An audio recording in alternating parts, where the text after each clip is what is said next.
एक बहुत गरीब किसान था।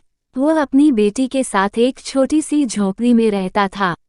उसके पास खेती करने के लिए इतनी कम जमीन थी कि उसकी फसल को बेचकर उसे बिल्कुल थोड़े से रुपए मिलते थे। उन रुपयों से वे लोग ठीक से खाना भी नहीं खा पाते थे। वह राजा के पास अपनी समस्या लेकर गया। राजा दयालु था। उन्होंने किसान को अपनी जमीन में से कुछ जमीन दे दी खेती करने के लिए।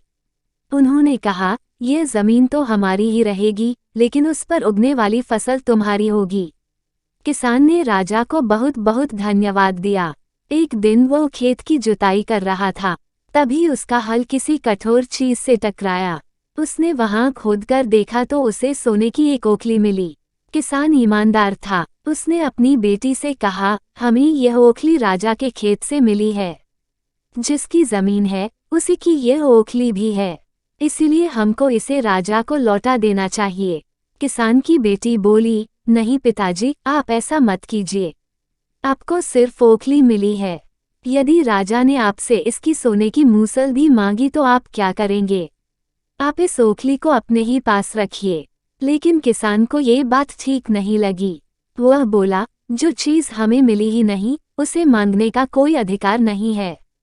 वह राजा के पास ओखली लेकर पहुंचा, लेकिन दरबार में ठीक वैसा ही हुआ जैसा कि किसान की बेटी ने सोचा था।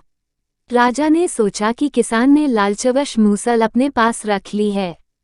किसान बेचारा सोने की मूसल कहाँ से लाकर देता। नतीजा ये हुआ कि किसान को जेल में डाल दिया गया। जेल में न उसे ढंग से खाना मिलता था न पानी। किसान को ऐसी गलती की सजा दी गई थी जो उसने की ही नहीं थी। वह खाए पिए बिना निढाल हो गया। लेटे लेटे वह रोता रहता था और कहता था, बेटी की बात मानी होती। काश मैंने अपनी बेटी की बात मानी होती। एक दिन राजा ने उसे ऐसा कहते हुए सुन लिया। उन्होंने किसान से पूछा कि वह ऐसा क्यों कह रहा है। तब किसान ने राजा को पूरी बात बताई। राजा को अपनी गलती का एहसास हुआ। किसान को तुरंत छोड़ दिया गया। किसान की बेटी को राजा ने दरबार में बुलाया। उससे बातें करने के बाद राजा को पता चल गया कि वो कितनी बुद्धिमान है। किसान की बेटी को राज्य के खजाने का मंत्री बना दिया गया। उन्हें रहने के लिए घर और सभी सुख सुविधाएं दी गईं। किसान और उसकी बेटी सदा खुश रहने लगे। किसान को थोड़ा कष्ट जरूर झेलना पड़ा, लेकिन अंत में जीत सच्चाई की हुई।